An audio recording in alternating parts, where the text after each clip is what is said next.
We recently marked the Shloshim for Rabbi Yosef Adler Zatzal, a towering inspirational figure in Teaneck and beyond. So I thought maybe I would share a Dvar Torah from Rabbi Adler Zatzal.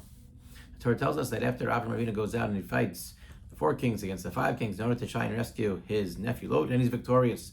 So the Torah tells us that what happens? Vayetzei melech Sedom nikraso acharei shuvo me'akosas kadar la'omar v'es hamlachim asher ito alemek shaveh le'emek hamelech.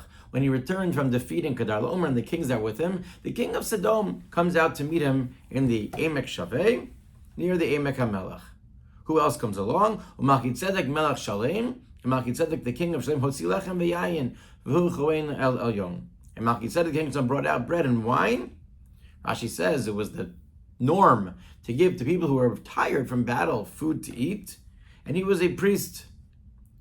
Who Kohen El Elyon. Vayivarecheyu vayomar, and he gave him a bracha, Baruch Avraham Lecha Leyon Kadesh Haaretz. Blessed be Avraham, God Most High, Creator of heaven and earth. Uvaruch Kelayon Hashem Again Sarecha B'Yadecha.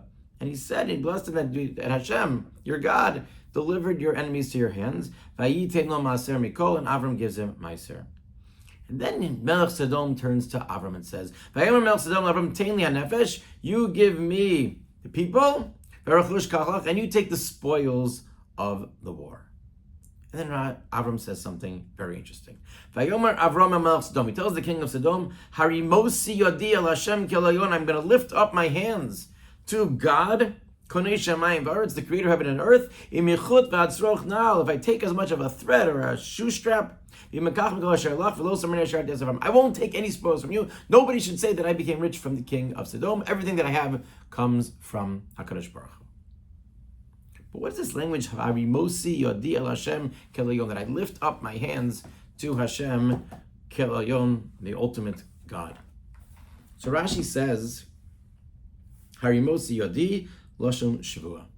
He swore. Merim ani es yodi lekelayon v'chei bi nishbati nishbani v'chei nasati kedeh kach meni nosin ani lecha kesef esodeh v'kach eyam mimeni.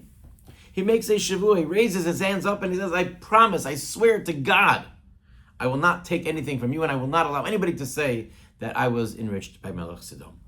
But Onkelos says something different. And what Onkelos says is, V'amar Avraham Malchus Sedom Arimes Yodi B'tzilu Kadam Hashem. It's not a shavua. He lifts up his hand B'tzilu. Tiskabel Tzulosahon. Right? Tzilu is tefillah. He raised up his hands in prayer. And the question is, what tefillah is it? What was he davening? That I'm not taking this stuff. And the Ramban elaborates a little bit further by noting that Prisas Kapayim can refer to prayer. So what was this tefillah? What was the essence of what the tefillah was about? So Adler explained, he suggested, that perhaps what Avram was asking Hashem was that I needed to daven because I have this potential Yetzer Hara, I have this push. It's enticing to see all of this money, to see these spoils. And as much as I want it to be, that everybody should know that I did not go out to war for the purpose of getting spoils, I'm nervous that I'm going to be enticed. And so he turns to HaKadosh Baruch Hu at this moment and he davens that I should not be enticed to take from those spoils. And he may have even had legitimate justification. But Avram wanted to make sure that everybody should know that he went for the right reasons. It was not in order to help himself. It was to help Lot. It was for the betterment of society. And it's an important lesson, because similar to the way shochad, the Torah tells us that shochad can blind a person's who can normally see. When money is involved, sometimes we don't see things as clearly. And Avraham Avinu understood that even when I'm doing things that are right, even when I get something that I deserved, we always have to be careful.